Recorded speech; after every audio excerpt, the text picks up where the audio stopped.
श्री सच्चिदानंद सद्गुरु साईनाथ महाराज की जय। सद्गुरु भरद्वाज महाराज की जय। गुरुदेव दत्त। श्री సాయినాథుని యొక్క సాంగత్యంలో ఆచార్య భద్రాద్రి మాస్టర్ గారి యొక్క ఆశీస్సులతో ఈరోజు శ్రీ సాయి సన్నిధి గ్రంథంలోని భక్తుల యొక్క అనుభవాలని మనం నేర్చుకుంటున్నాం. ప్రతి సత్సంగం ముందు మనం ఒకే మాటే. ఏమిటి ఆ మాట అంటే, బాబా సన్నిధిలో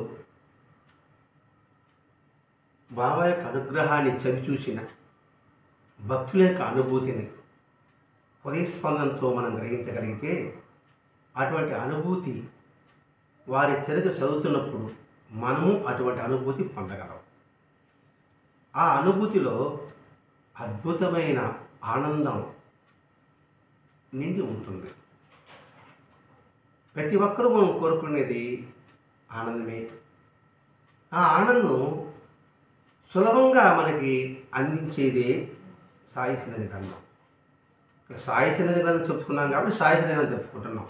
సద్గ్రంథం ఏదైనా సరే, సద్గ్రంథం ఒక గ్రంథం ఇది మంచిది అని అందులోని భాషను బట్టి కానీ అందులోని విషయాన్ని బట్టి కాదు, అందులో ఉన్న విషయం మనలో ఎటువంటి ప్రేరణ కలిగించింది, ఆ ప్రేరణ ఉత్తమమైందా, అధమమైనదా, మధ్యమైనదా, ఈ మూడు ఉంటాయి ఒక గ్రంథంలో. ఈ మూడు ఉంటాయి. అధమైన గ్రంథము పాపులర్ ఉంటుంది, మధ్యమైన గ్రంథము పాపులర్ రావచ్చు, ఉత్తమమైన గ్రంథం పాపులర్ ఉంటుంది. కానీ ఉత్తమమైన గ్రంథమే ఏది మనకు ప్రేరణ కలిగిస్తుందో అది ఉత్తమమైన గ్రంథం, అది మనం గ్రహించాలి. అంతేగాని అదేవిధంగానే ప్రవచనం చెప్పేవాడు కావచ్చు, వాడు ఎంత భాషా గుబాళించి మాట్లాడినా ఆ మాటల వల్ల ఎదుటి వాడిలో ఎటువంటి పరివర్తన తెప్పించగలిగింది, అది మంచి ప్రవచనం, ఉత్తమమైన ప్రవచనం. ఎదుటి వాళ్ళు ప్రేరణ కలిగించాలి, ఇలానే చేయాలి మనం. అటువంటి గ్రంథం మాస్టర్ గారి నుంచి, అందుకే సాయి సన్నిధి ఒక నావతో పోల్చాడు, పడవతో పోల్చాడు. నావ అంటే శరీరం కాబట్టి ఈ సాయి సన్నిధి శరీరంలో ఒక భాగం కాదు, శరీరమే సాయి సన్నిధి. గత వారం దామోదర రాశి గురించి వివరించుకున్నాం. దామోదర కొడుకు దౌలత్ షా. బాబా అనుగ్రహం వల్లే ఈ దౌలత్ షా జన్మించాడని గత సత్సంగంలో వివరించుకున్నాం. మరి ఆ దౌలత్ షా చిన్న పిల్లవాడు, అంటే బాబా దగ్గర ఉన్నప్పుడు ఆ రఘును పుట్టాడు కాబట్టి దాదాపు ఎక్కువ సంవత్సరాలు బాబా సన్నిధిలో గడుపుకుంటాడు. చిన్నపిల్లవాడే కాబట్టి చదువు కూడా ఎక్కువ ఉంటుంది బాబా దగ్గర కూడా. చదువు పిల్లవాడు కదా, పెద్దవాడు మనం జాగ్రత్త, పిల్లవాడికి ఏం భయం ఉంటుంది, మన తాత అనుకుంటాడు, అర్థమైంది అనుకుంటున్నాడు. కాబట్టి అటువంటి చదువు ఉన్నప్పుడు, ఆ చదువులు ఉన్నప్పుడే బాబా దగ్గర నాకు ఎటువంటి అనుభవం కలిగింది, ఎటువంటి అనుభూతి పొందాను అనే విషయం ఇప్పుడు చెప్తున్నాడు. 5వ ఏట ఇటు పుట్టుక వెంట్రుకలు తీయడానికి వచ్చాడు. అంటే పుట్టు వెంట్రుకలు తీస్తారా, అది బాబా సన్నిధిలో చేయించాడు.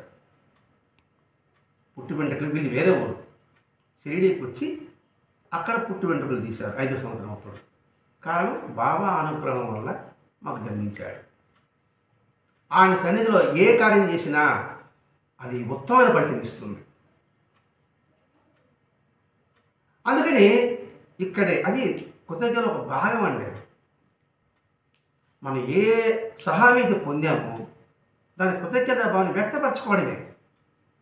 అక్కడ నుంచి పుట్టేడుకు తీశాడు.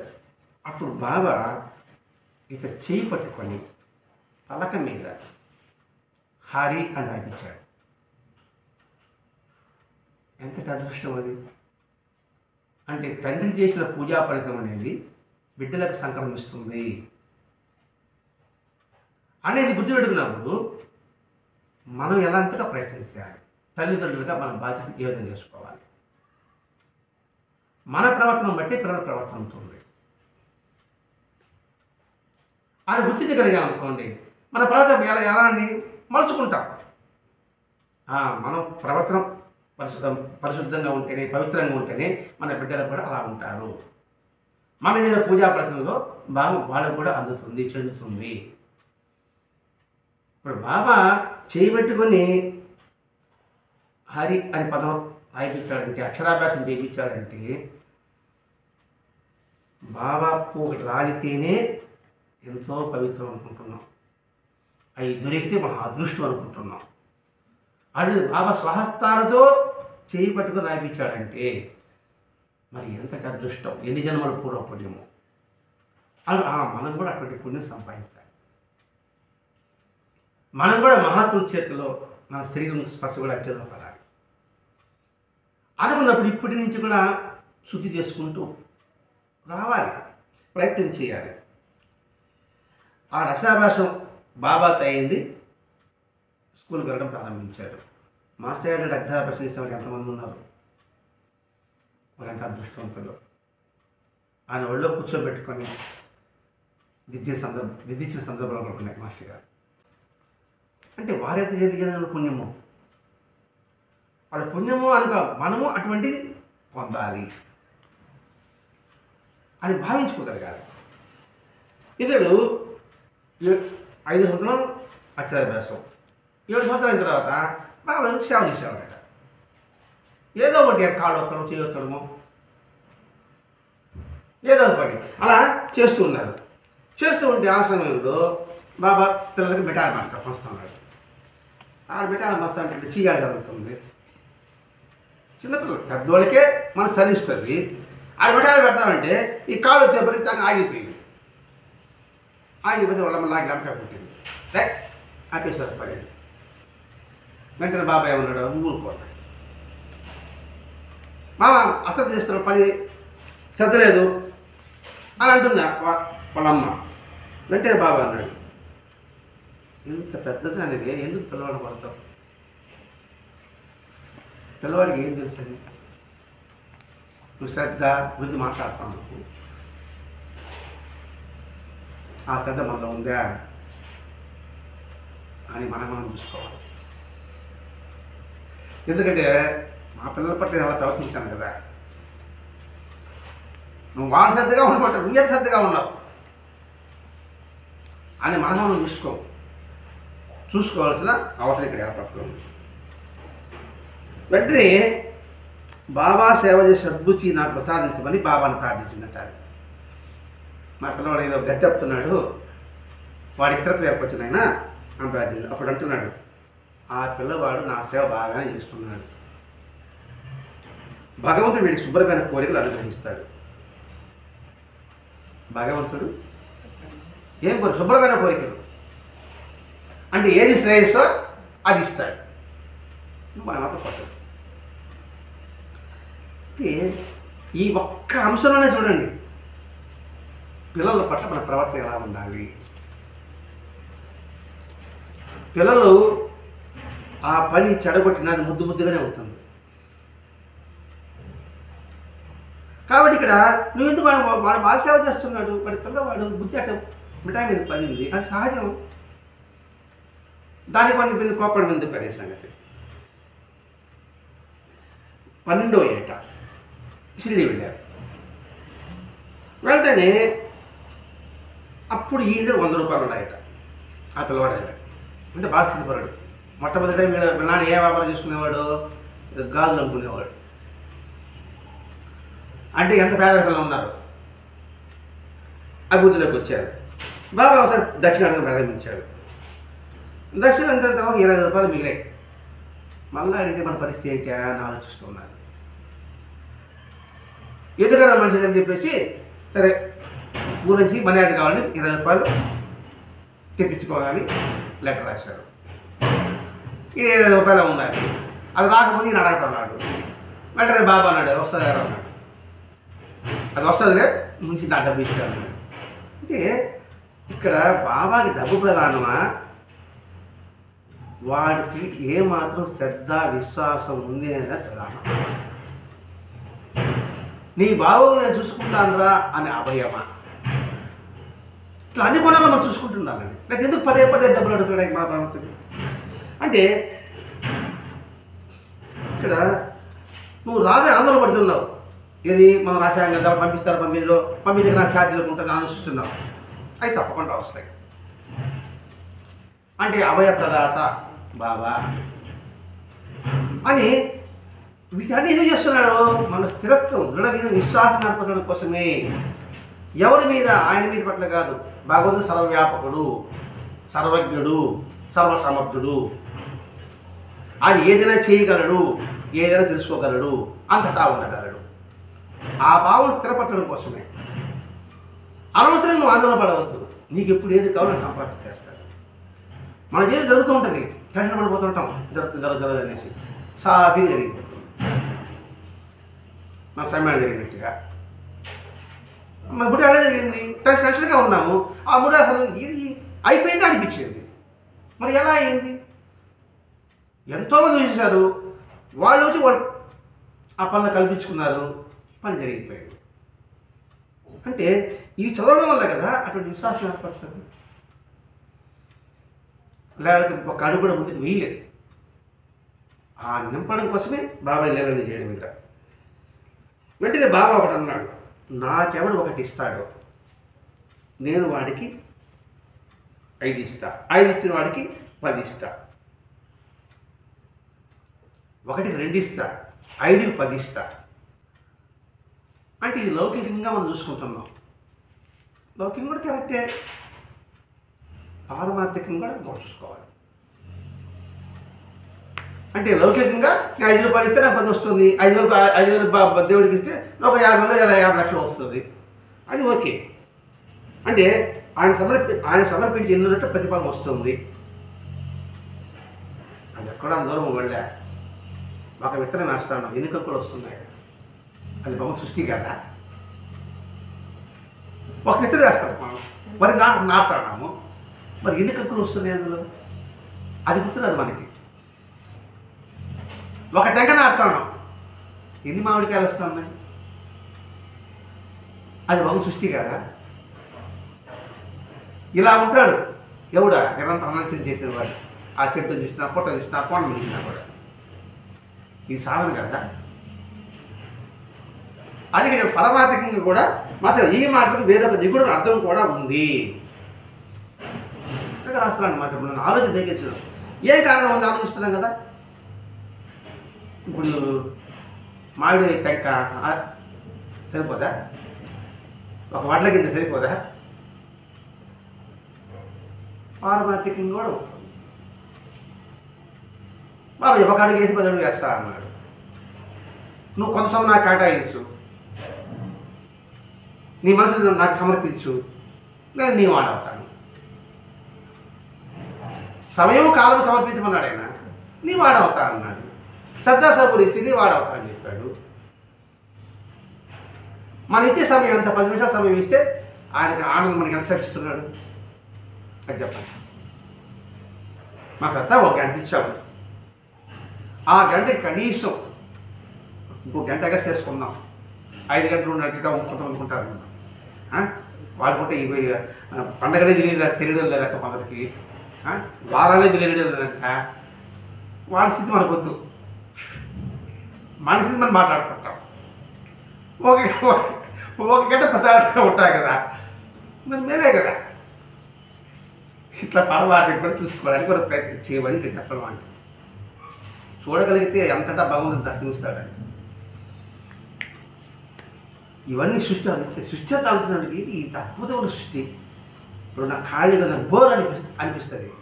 ఇలా నీకు బోర్ అనిపించదు. ఇప్పుడు శబ్దం వస్తూ ఉంది, ఆ శబ్దంలో నామాన్ని లింక్ పెట్టుకున్నాను అనుకోండి, అది శబ్దం అనిపించదు, నామే అనిపిస్తుంది. ఇట్లా అన్నీ కూడా మన మహర్షులు అలాగే పెట్టి చెప్పారండి. ఓ రామ రామ రామ అనిపిస్తే రాముడు ఒక్కడే వస్తాడా? ఇంకెవరు వస్తారు ఆయనతో పాటు? సీతమ్మ కూడా వస్తుంది. ఎందుకు నువ్వు వచ్చేది అంటే సీతమ్మని రామ రామ రామ రామ రామ రామ రామ అంటే రామ్ అని గెలవడు మా రామ రామ రామ అంటే నన్ను కూడా పిలుస్తున్నాడు వచ్చారంటున్నాడు సీతమ్మ. రామ రామ అంటున్నాడా? అర్థమైంది అనుకుంటున్నా. రామ పదే పదే అంటే రామ రామ అంటే లేడీస్ అట్లా కనిపిస్తాను స్త్రీలు నన్ను పిలుస్తున్నాడు ఆయన అక్కడ నేను రాకపోతే అట్ట అని నన్ను సీతమ్మ అంటే పెద్దలు ఎలా నింటి పెట్టారు చూడండి. అలాగే వారికి నారాయణ నారాయణ పేరు పెడితే తండ్రికి నారాయణ నారాయణ నారాయణ నారాయణ పోయి రాయబోయింది నాయన నాయన నాయన వచ్చిందంట. నాయన నాయన నాన్న యాబోయింది నాన్న నాన్న వచ్చిందంట. అంటే నారాయణ పదం బట్టి ఎందుకు పెట్టారు నారాయణ పదవిలో పదివితే ఇప్పుడు నాన్న అంటే నారాయణ పెరిగినట్టే నాయన నారాయణ పెరిగినట్టే. అంటే ఎందుకు చెప్తున్నంటే అంతటా కూడా భగవతత్వం చూడు అని. హరే హరే హరే హరే హరే అంట హరే హరే హరే ఒరే ఒరే ఒరే హరే హరే హరే హరే హరే హరే హరే అంటే అట్టాడికి ఒరే ఒరే పదం పుట్టిందంట. ఏం పుట్టి ఒరే అన్నప్పుడు హరి అన్నట్టుగా వినపడుతుంది వాళ్ళకి మాత్రం ఎవరికి దేవుడికి. అంటే ఎందుకు చెప్పాడంటే మన ప్రార్థన పడేవాడిని కాదు ఎందులో చెప్పినా భగవతత్వానికి లింక్ పడు చెప్పడం ఇక్కడ ఉద్దేశం ఉంది. ఇక్కడ అందుకే ఇక్కడ 1కి 2 ఇస్తా 5కి 10 ఇస్తా. మన లౌకికంగా ఏదో అది లేక పారమార్థికం ఏముంది చూడగలిగితే అంతటా పారమార్థికం మన శుద్ధి కర్మ. అంటే 12 ఏళ్లకే ఆ దౌర్ష ఎంత గ్రహిస్తున్నాడు చూడండి. ఇక్కడ యుక్త వయసు వచ్చింది. ఇక్కడ బాబాయ్ తత్వం చూడండి. ఇక్కడ 4 పెళ్లి సంబంధాలు వచ్చాయి. తాకి అనుమతి పెట్టాడు. అందులో ఒక పేదరాజు చేతులు పెట్టాడు. అందులో అప్పట్లో 3,000 రూపాయలు కట్టం ఇచ్చేవాడు. జాతకం ఉన్నది అక్కడ 3,000 రూపాయలు అప్పట్లో. ఏది బస్తా 2 రూపాయలు అమ్మే అప్పట్లో. అంటే బాగా సిద్ధిపరుడు కదా వచ్చేసారు కదా బాగా 3,000 రూపాయలు కట్టం వచ్చే జాతకం కూడా అక్కడ ఉంది. కానీ బాబా ఒక పేదరాజు కట్టం తీశాడు. అంటే ఇక్కడ బాబా కట్నానికి విరుద్ధమా అనుకోవాలి.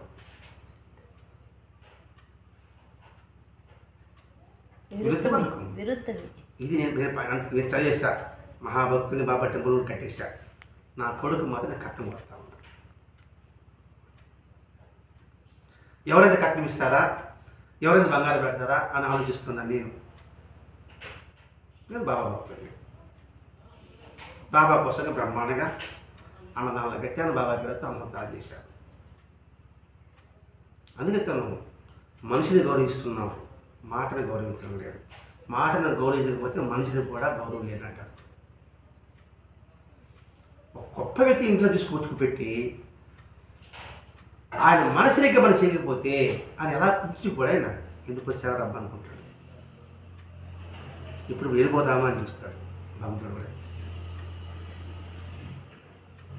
ఎందుకు ఇప్పుడు కట్న విషయం చెప్పాడు, సమానతని చెప్పాడు, సంవాదం చెప్పాడు. మరి బాబాని కాబట్టి నీకు ఎవరు పూజించారు అసలు? ఇంతగా మనకి దగ్గరగా వివరణకి ఇచ్చిన వాడు ఎవరున్నారు నేటి మహాత్ములు? రామకృష్ణ పరశు ఉన్నాడు కానీ ఒక కులం అంటే కట్టామే. అది ఇక్కడ బాధ. రమణ మహర్షి చెప్పారు అది బ్రాహ్మణ కులం కంటే వేసామే. కులానికి అతీతుడు బాబా, అందుకని బాబాను పూజించారు. వాళ్ళు ఒక కులం వాళ్ళు ఆరాధించవచ్చు కానీ బాబా అన్ని కులాలు ఆరాధిస్తారు, అందుకని బాబాను పెట్టుకున్నారు. ఇప్పుడు వాళ్ళు ఒక కులం ఆ కులం వాళ్ళకే ఆ బోధ తీసుకున్నారు అనుకోండి, మిగతా వాళ్ళ సంగతి కట్ట. ఇప్పుడు ఏం చెప్పాడు అనుకోండి అందరూ తీసుకుంటానికి అవకాశం ఉంది. ఇవి మనం గ్రహించాల్సింది ఇక్కడ. అంటే ఏంటి? వరకట్నాన్ని నిషేధించవలే. ఇది నేర్చుకుంటే అప్పుడు నిజంగా మనం బాబాని ఆరాధించినట్టు, సేవించినట్టు, ఇష్టపడ్డట్టు. ఇట్లా ఒక్కొక్క సంఘటన వరకట్ట విషయమనే కాదు, ప్రతి ఒక్క సంఘటన వెనక కూడా అందులో అంతరార్థం బాబా ఏమి చెప్పదలుచుకున్నాడు అది పాయింట్ చూసుకోవాలి. ఏం చెప్పాడో కాదు, ఏమి చెప్పదలుచుకున్నాడు పాయింట్ పాడాలి. ఇక్కడ ఏం చెప్పాడు? బాబాలు చెప్పాడండి, బ్రహ్మాండంగా చెప్పాడు. ఆయన చెప్పడంలో భావం ఏంది, ఏ భావం చెప్తున్నాడు ఆయన, దాన్ని పట్టుకోగలగా. అంటే వివరణం కాదు, వినిపించుకోవడము అని పదం ఎందుకు వాడుతున్నాం మనం ఇక్కడ? ఆయన ఏం చెప్పదలుచుకున్నాడు, ఒక లీల ద్వారా ఏం చెప్పదలుచుకున్నాడు దాన్ని గ్రహించాలి. అందుకే వాడు వాచ ఏం బోధించాడండి. వాళ్ళ చేతల ద్వారా మనకు బోధిస్తున్నాడు బాబా. అది బాబాలోని గొప్పతనం. ఇవన్నీ చెప్ప మనం వివరించుకుంటున్నాం. బాబా పేదరికాలు ప్రార్థించి అది పెట్టాడు అంతే. నేను కట్టం తీసుకోవాకండి, మన కట్టం వద్దు ఇవన్నీ చెప్పాడు. అది ఏం చెప్పలేదు. చేతలు ఆయన మాటలు చెప్పేవాడికి చేతలు చేసే సమయం ఉండదు వాడికి. నేను అనుకోండి బ్రహ్మాండ చెప్తాను అనుకోండి, ఎలా చెప్పాలా, ఎలా మెప్పించాలా, దీని మీద నాకు ధ్యాస ఉంటుంది. దాన్ని ఆచరించాలని మీద ధ్యాస నాకు పోదు. బాగా గత ఈతగాడు అనుకోండి, వాడు ముందుకు కూడా వేసు, కానీ ఎలా ఈత కొట్టారంటే వాడు చెప్పేది వాడికి టైం చాలు. వాడు ప్రాక్టీస్లో ఉంటాడు, చేతలో ఉంటాడు, వాడు ఆచరణలో ఉంటాడు. ఆచరణలో వాడు చెప్పలేడు వాడు. వాడి ఆచరణే బోధ. అర్థమైన భావిస్తున్నాం. వాడి ఆచరణే బోధ. అందుకే ఎవడే ధర్మ ప్రచారకుడు అంటే ఏంటి, బ్రహ్మాండంగా ధర్మాన్ని ఊరు వాడు చెప్తున్నాడు కదా, నా బోటు గడ నేను అనుకుంటా ధర్మ ప్రచారకుడు అని. ఇప్పుడు అర్థమైంది ధర్మ ప్రచారం వీడి కాదు అనేసి. ఆ ధర్మాన్ని వాడి జీవితం ఆచరించుకుంటే వాడిని చూసి అది ధర్మ ప్రచారం. ఇప్పుడు అర్థమవుతుంది. వీడికి ఆడవి సత్యం చెప్తాను, 70% చెప్తాను, నేను చెప్పుతాను లేండి, రోజు 10% చెప్తాను అనేసి అబ్బా అంటున్నారు వాళ్ళు. ఇప్పుడు ఏంటి దిబ్బా అని. ఎవరు ధర్మ ప్రచారం అంటే వాడంట, చెప్పేవాడు కాదంట. అంటే దీంతో మనకు వివరణ వస్తుందండి అంతే. కాబట్టి నేను మాటలు కాదు అయినా నువ్వు చేతలు చూడు అని చెప్పడం ఇక్కడ. మరి ఆ జాతర పెట్టడికి వెంటనే నా పెళ్ళికి రమ్మన్నారు. పండ్రపురంలో పెళ్ళి. బాబా ఆడొస్తాడు, బాబా రాడు. నువ్వు ఎప్పుడు తలుచుకుంటే అప్పుడే నీ చేతనం ఉంటాను ఒక మాట అన్నాడు. బాబా సిడి వచ్చి ఎక్కడికి వెళ్ళా. నువ్వు ఎప్పుడు తలుచుకుంటే అప్పుడు నేను అంటే ఉంటా అంటే భౌతిక నువ్వు వస్తే నేను నువ్వు తలుచుకొని అక్కడ ఉన్నాను అంతే. నువ్వు తలుచుకోకుండా నా పెళ్లి కట్టుకుంటా చూసుకుంటా, పెళ్ళికి నా అత్తగారికి మంచి కొట్టలేదు, ఇది ఇచ్చలేదు, బంగారు పెట్టలేదు, ఇది చూసుకుంటా ఉంటే నువ్వు నేను మనసులోకి రావాలా. అప్పుడు అక్కడ ఉంటా. ఏ రూపంలో ఉంటారో చెప్పలేదు, ఏ రూపంలో ఉండొచ్చు. అందుకని వివాహంలో అక్షంతలు అందరూ ఆహ్వానించి, ఎందుకు ముహూర్తం అక్షంతలు ఏమంటారంటే ఆ అక్షంతలు వేసే వాళ్ళు ఎవడో ఒక్కడు ఉంటాడు భగవంతుడని. అందుకు అందరి దగ్గర ఆశీర్వాదం తీసుకుంటారు. వాడు ఏ రూపంలో వస్తాడు తెలియదు. మనకు తెలిసేవాడే అనుకుంటాం వాడు ఆ రూపంలోనే ఉంటాడు. మనకేమంటే మనవాడే కదా అనుకుంటాం. మనకు తెలిసేవాడు కూడా రావచ్చు. అందుకని పెద్దలకు అందరి దగ్గర ఆశీర్వాదం తీసుకోమని చెప్పడం. నూతన దంపతులు చెప్పాడు, నువ్వు తలుచుకున్న వెంటనే నేను అక్కడ ఉంటాను అన్నాడు. ఒత్తిడి చేస్తాడు, కాదు నువ్వు రావాలి ఒత్తిడి చేస్తాడు. సరే, భగవంతుని అనుమతి లేక నేనేమి చేయలేను. మళ్ళీ ఇంకో హింట్ ఇచ్చాడు. ఆయన పర్మిషన్ ఏం చేయలేనండి. మన ఆడకపోయినా ఈడకపోయినా ఈడకి రాకపోయినా ఇందులో నా ప్రమేయం అంటూ ఏముండదు. ఆయన చెబితే నేను పోతున్నా, ఆయన చెప్పకపోతే నేను పోకుండా ఉన్నా. అది అలా మరి. అదే మాస్టర్ గారు అంటాడు, నాకు ఎవరి మీద ఇష్టము లేదు, ఇష్టము లేదు. కానీ మాస్టర్ గారు ఎంతమంది ఇచ్చారు, మీరంటే వాళ్ళంటే ఇష్టం, ఇప్పుడు మీకు ఇష్టం తగ్గిపోయింది, మీరు మారిపోయారు అని మాస్టర్ గారు అన్నవాళ్ళు ఎంతమంది ఉన్నారు. అటువంటి వాళ్ళు మహాత్ముడు ఎలా అవుతారు అసలు? మీరే నా గురువు అంటే మాస్టర్ గారిని పట్టుకోండి, మళ్ళీ మీరు మారిపోయారంటే అప్పుడు నీళ్ళ భావం ఏంది? చరిత్రమైన భావం. నువ్వు ఎప్పుడు తలుచుకుంటే నీ చంద్రం ఉంటా, లేదు ఒత్తిడి చేశాడు. ఆయన అనుమతి లేకుండా నేనేం చేయలేదు. అంటే ఏంటి? ఆయన అనుమతి అంటే భగవంతుడి యొక్క అనుమతి. నేను చేసి ప్రతి ఒక్క పని వెనక కూడా ఆయన ఉన్నాడు. నేను ఒక గరిటి లాంటి వాడిని మాత్రమే, తిప్పేవాడు ఆయన. ఇందులో నాకు ప్రమేయం అంటూ ఏమీ లేదు. ఈసారి అక్కడ మంత్రి వస్తుందండి. అందులో అక్రవాడు మహారాజ్ దయ వల్ల అక్కడ ఒక మహాత్ముడు అవుతాడు. అసలేదంటే ఇది జరుగుతుంది అంటే ఇది జరిగిపోద్ది అంతే. వాడిని ఒత్తిడి చేస్తాడు, నీ సమయం పోయింది, అది జరిగితే ఒక మాట చెప్పి అన్నాడు. నేను ఆయన పర్మిషన్ చెప్తూ కొడతాడు ఆయన అన్నాడు. ఇదే మాట అంటాడు. ఆయన పర్మిషన్ అని చెబితే చెబుతూ కొడతాడు అని ఆయన అన్నాడు. ఎవరు అక్కడ అక్కడ మహారాజు అని చెప్తూ కొడతాడట. ఇవన్నీ తెలిసిన తర్వాత ఎట్టంటే బాగా ఎంత సబబుగా ఉంటుంది. అందుకే బాబాయ్ గారు చూడండి, రాధాబాయి ఉపదేశం కోసం వస్తే నా గురువు నాకు ఉపదేశించాలి, మా సాంప్రదాయం లేదు అని బాబా చెప్పాడా. ఉపదేశం ఆ సొమ్యం పోతుంది, నా ప్రాణం తీసుకుంటాను కూర్చున్నాడు. కానీ నా గురువు చెప్పని నేను చెప్పను. ఆయన చేయమని చేస్తా, ఆయన చేయొద్దని నేను చేయను. సూర్యుడు పడవ ఉదయించవచ్చు కాక నేను మాత్రం చేయను. నష్టం రావచ్చు కాక నేను మాత్రం చేయను. నష్టం బాహ్యంగా వస్తుంది, ఆంతరంగా రాదు. ఆంతరంగానే ఉన్నాడు కదా.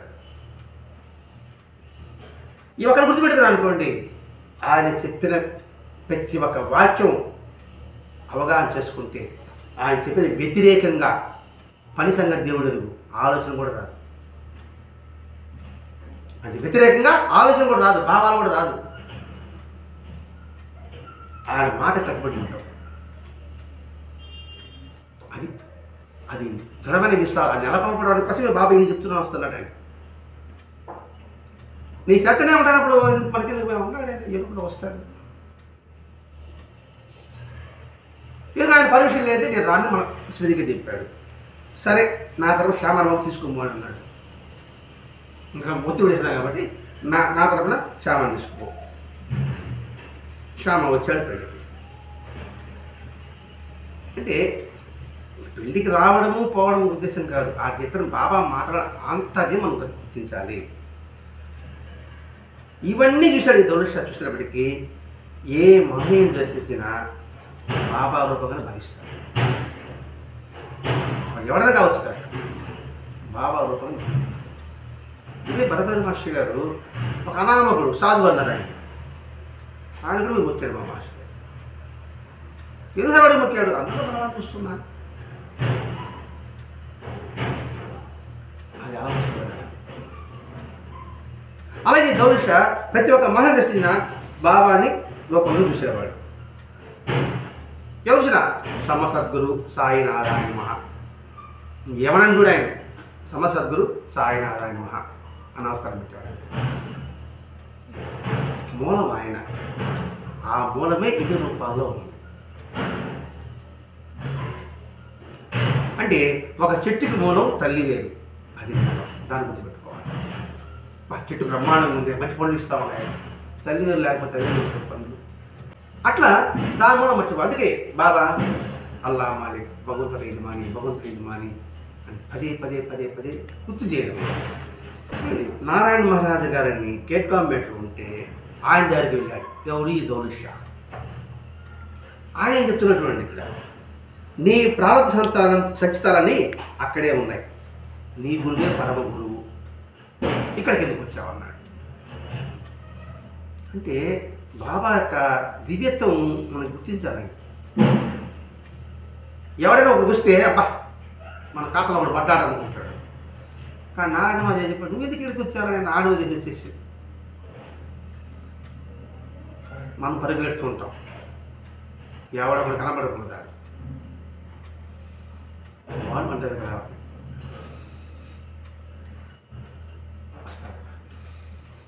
అహంకారం కానీ మనకు అవసరమైతే వచ్చి తీరుతాడు. నువ్వు ఆతృత ఆందోళన పడకూడదు అనే భావం ఒకటైతే, నువ్వు ఆశ్రయించిన గురువు నాకన్నా గొప్పవాడు.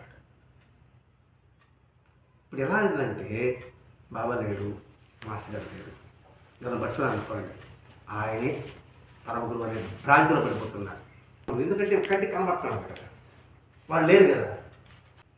మరి నువ్వు ఎక్కడ ఏమన్నా అని బాబా చెప్పా, మీరున్న చూడని నేను మాస్టర్ గారు చెప్పా, మరి లేనిది ఎక్కడ వాళ్ళు అంటే అవగాహన లోపించాడు. ఆ లోపించినప్పుడు అతనేమంటాడు, ఈ మాట చెప్పడు, నీ గురువు దగ్గర గురని చెప్పడు, ఇప్పుడుండే గురువు సంగతి చెప్తాడు. అంటే మన గురి యొక్క దివ్యత్వాన్ని ఆ నారాయణ వాడు చెప్తున్నాడు ఇక్కడ. నువ్వు అక్కడికే వెళ్ళు, నీ లక్ష్యం సిద్ధిస్తుంది. నువ్వు ఏ లక్ష్యం పెట్టుకున్నావు? భగవత్ సన్నిధి చేరాలనుకున్నావు, ఆయనని పెట్టుకో. అందుకే మేము మేకలు కాసేవాళ్ళము, ఆయన పురుని శాసించేవాళ్ళు అంటారు ఒక మహాత్ముడు. మరి ఆయనే పట్టుకో, ఇంత చూడడం ఎందుకు? మనకు కూడా విమర్శ వస్తుంది. మనకు షిగారు లేదు కదా, ఇంకోరు పట్టుకోలేదు ఆయన లేకపోతే కదా. ఒకరు అన్నారు, నువ్వు వాళ్ళ దగ్గర పో, నీ కొరకు నేల దగ్గర పోతాను. ఇది ఇవ్వకపోతే కదా వాళ్ళని పట్టుకోవాలి నేను. ఇప్పుడు ఆయన లేడు కదా, ఉండేవాళ్ళు పట్టుకోమన్నారు. ఆయన లేడని నేను అనుకుంటాను. ఆయన ఉన్నాడని భావనలో ఉన్నాం. ఆయన ఇవ్వకపోతే ముదవగిస్తారు. అట్లా కానీ అడిగి చూడేవి, లెటర్ రాసి చూడేవి అన్నారు. నేను లెటర్ రాయను, అడగను. నాకేది మొత్తం చేస్తాడు అన్నారండి ఒకటి. అది దృఢమైన విశ్వాసం. ఆ విశ్వాసం మన సత్సంగం ద్వారా లభిస్తుంది. దేని వల్ల లభించే అవకాశం ఉండదు. ఒక మహాత్ముడే కాకుండా ఇంకో మహాత్ముడు దేవుడికి వెళ్ళాడు. ఒక శివాలయానికి వెళ్ళాడు. శివాలయానికి వెళ్ళి నమస్కారం పెట్టి అక్కడ బాబా దర్శనం ఇచ్చాడు. ఎవరికి? ఈ దౌలక్షకి. ఏదో పూణేలో 40 మంది ఉంటే ఆ దర్శనంతో ఇతనికి ఏమైందంటే ధైర్య ఉత్సాహాలు కోరుకున్నాయి అని రాస్తున్నాడు. అంటే నిద్రపోతాడు ఇంతకుముందు, ఇప్పుడు కోరుకున్నాయి. ఏదో నలతగా ఉంటే ఆవిడికి అభిషేకం ఈ గుడికి అభిషేకం చెప్తారు కదా, ఆవిడ సాయిబాబా నమః అంటే సాయిబాబా దర్శనం ఇచ్చా. ఇంకా నలత కాస్త పోయా. ధైర్యం కలిగింది. ఎక్కడికి పోయి ఆయనే ఉన్నాడు. దానికోసం వ్యయప్రయాలు పెట్టి అవసరపడి పోవాల్సిన అవసరం లేదు. అవకాశం ఉంటే వెళ్ళు. దానికోసం అప్పు సొప్పు చేసి వెళ్ళాల్సిన అవసరం లేదు. ఎక్కడికి పిలిస్తే అక్కడ ఆయన వస్తాడు, ఉన్నాడు, చూస్తాడు. అలాగే జానకీదాసన మహనీయుడికి వెళ్తే కూడా ఆయన అదేమని చెప్తున్నాడు, నా వంటి వారందరూ ఆయన బాగా నమస్కారం పెడుతున్నాం. నువ్వు నా కాలం నమస్కారం పెడుతున్నావు, మేమే నమస్కారం పెడుతున్నాము. ఇప్పుడు బాగా సరిగ్గా వదిలిపెట్టేస్తున్నాడు. అందుకే వెంకటేశ్వర దగ్గరికి ఆ ఋషికేశ్ నుంచి ఒక 3 సాధువులు వస్తారు. ఆ సాధువులు జనం దగ్గరికి ఇచ్చారు. వాళ్ళు వచ్చి వెంకటేశ్వర తడ పెడతాడు. ఊరి ప్రశ్న చెప్పాడు అనుకున్నాము. వాళ్ళు ఈ నమస్కారం పెట్టి ఈయన గొప్పవాడు. అప్పుడు తెలుసుకున్నారు వెంకటేశ్వరానికి మార్చారు. అట్లా పొలిగింటి పొలకు రుచి అని సామెత అర్థం ఉంది. ఇంట్లో చెట్టు పనికి రాదు. వాళ్ళేమో ప్రకటన కాదు, వాళ్ళు గుప్తంగా ఉంటారు. వాళ్ళు గుప్తంగా మనం గ్రహించడానికే మాస్టర్ గారు మనకి అనేక అందాలు ఇచ్చాడు. అట్లా రాత్రి ఇది ఒక కళ్ళ కనబడి, ఒక పకీరు కనబడి, నువ్వు అనవసరంగా ఆందోళన పడుతున్నావు, ఏది లక్ష్యం చేరలేవో అనుకుంటున్నావు, సరే నీ మనసుని నీ శరీరాన్ని నాకు అర్పించు. అంటే ఏంటి? శరీరం ఇంద్రియం ప్రాణం అంతర్ధన బాంధవాన్ ఆత్మధారాధికం సర్వం సద్రూప్యో నివేదియేత్ అని గురిగితో చెప్పినట్టుగా అది శరీరాన్ని నేను ఇప్పుడే చేస్తాను. అవును, ఇక మీ తండ్రి పర్మిషన్ లేకుండా ఎలా ఇస్తావు? నా తండ్రికి ఇచ్చింది తీరే కదా నన్ను. ఇక నేను మా తండ్రి సొత్తు ఎలా అవుతాను? నేను మీ సొత్తులే కదా. చూడండి ఎంతటి పరిణితి. ఇది కావాలి. పరిణితి స్టెప్ బై స్టెప్ పెరుగుతూ వచ్చింది. అలాగే మన జీవితంలో మనం బాగా పరిచయమైనప్పటి నుంచి, మాస్టర్ గారు పరిచయమైనప్పటి నుంచి మనలో ఆలోచన అసలు ఎంత మేరకు పెరుగుతుంది, పరిచయం దాన్ని చూసుకుంటూ రావాలండి. ప్రతి క్షణం చూసుకోవాలి. ప్రతిరోజు కాదు, ప్రతి గంట కూడా కాదు, ప్రతి క్షణం పరిణితి ఎలా ఉంది. ఈ సంఘటన జరిగింది, ఒక సంఘటన జరిగినప్పుడు, ఈ సంఘటన జరిగినప్పుడు మన పరిణితి అప్పుడు ఎలా ఉంది, అదే సంఘటన ఇప్పుడు జరిగింది, ఇప్పుడు పరిణితి ఎలా ఉంది, అలాగే ఉంది, వెనక్కి వెళ్ళిపోయింది అని చూసుకుంటూ రావాలి. అందుకే ఆత్మ విమర్శ, ఆత్మ పరిశీలన, ఈ రెండు నిరంతరం చూసుకుంటూ ఉండాల్సిందే. ఇది పరివర్తన ఎలా వచ్చిందో మా నాన్నకి నువ్వే కదా, మా నాన్న సుత్తి ఆడుతుంది, నేను నీ సుత్తిని దాని పర్మిషన్ మళ్ళీ. అంటే ఒకవేళ నా జీవితం నాది, మా ఇంకా చాలా బిడ్డలు కాదు కొడుకులు మీరు ఇచ్చారు కదా, నేను బిడ్డలు ఇచ్చారు కదా, వాళ్ళు ఉండాలి అంటే ఆయన అది టెస్టింగ్ అన్నమాట. ఇది వెంటనే బాబా తమ చేతిలో తీసుకుని ఉదయం దగ్గరగా జేబులో పెట్టుకున్నాడట. వెంటనే మెలకు వచ్చాడు. ఎంత అద్భుతమైన స్వప్నం తప్పండి. అతని చేతిని బాబా చేసుకుని జోబులు అంటే ఇక్కడ జోబు అంటే కాదు, హృదయంలో పెట్టుకున్నాడు. ఎంతటి అదృష్టం, ఎంతటి భావన ఆ దౌలష్యాలో ఉంది. అంటే వాళ్ళు తండ్రి పూజాప్రతం అనేది అతడిలోకి సంస్కారం ఏర్పడి ఆ సంస్కారాన్ని సద్వినియోగం చేసుకుంటూ ఆలోచనతో పరంగా పరిణతి చెందుతూ వచ్చాడు. ఎప్పుడైతే పరిణతి చెందాడో బాబా తన దగ్గర తెచ్చుకున్నాడు. పరిణతి లేకపోతే బాబా తన దగ్గర చేర్చుకోడు. కానీ పరిణతి పొందాలి, పరిణతి చెందాలి అనే లక్ష్యంగా మనం పెట్టుకోగలిగితే మనం ఆయన సన్నిధిలో ఓలలాడగలం, ఆయన సన్నిధిలో ఆటలాడుకోగలం, ఆయన ఒడిలో నిద్రించగలం, ఆయన చేతుల్లో ఆడుకోగలం, ఆయన బుగ్గని మనం గెలగలం, మన బుగ్గని ఆయన గెలగలం. ఆ మురికం, ఆ ముద్దు, ఆ ముచ్చట ఎంతటి ఆనందం ఉంటుందో ఆ ఆనందమే సాయి సన్నిధి. ఎప్పుడైతే స్వప్నం వచ్చిందో నాలో వైరాగ్యంతో తృప్తిగా ఉంది, నాకు వెలుగుడిలాగా నన్ను విషయ వాసనలు బాధించటం లేదు. విషయ వాసన అంటే నీ సంస్కారము, దాని మీద దృష్టి ఇంతమంది బాధించేది. అంటే ఇష్టము అయిష్టము రెండు ఉండేది. ఆ రెండు నన్ను బాధించడం లేదు, అంటే దరిదాపులకు రావడం లేదు. ఎందుకంటే ప్రతి క్షణం ఈ అనుభూతిని తలుచుకుంటూ ఉంటాడు. బాబా తన దగ్గర పెట్టుకున్నాడు. అనుకున్న విషయం ఎలా ఉంటుంది? ఆయన హృదయంలో మనం ఉన్నాం, మనకేం భయం లేదు అనే భావన ఈ దౌలష కలిగింప చేస్తున్నాడు మనందరికీ కూడా. మరి ఇటువంటి గ్రంథాన్ని అందించిన మాస్టర్ గారికి మనం ఎంత ఇచ్చి రుణం తెచ్చుకోగలం. ప్రతి ఒక్క పదం, ప్రతి ఒక్క అక్షరంలో కూడా నాశం లేని విధమైన బోధ ఇమ్మడబడి ఉంది. అటువంటి సాయి సన్నిధి గురించిన భరద్వాజ మాస్టర్ గారికి శతకోటి ప్రణామాలు అర్పిస్తూ మనం పరిణితి ఆయన తెప్పించమని ప్రార్థించుకుంటూ స్వస్తి. శ్రీ సచిదానంద సద్గురు సాయినాథ్ మహారాజ్ की जय, सद्गुरु भरद्वाज महाराज की जय, गुरुदेव दत्त।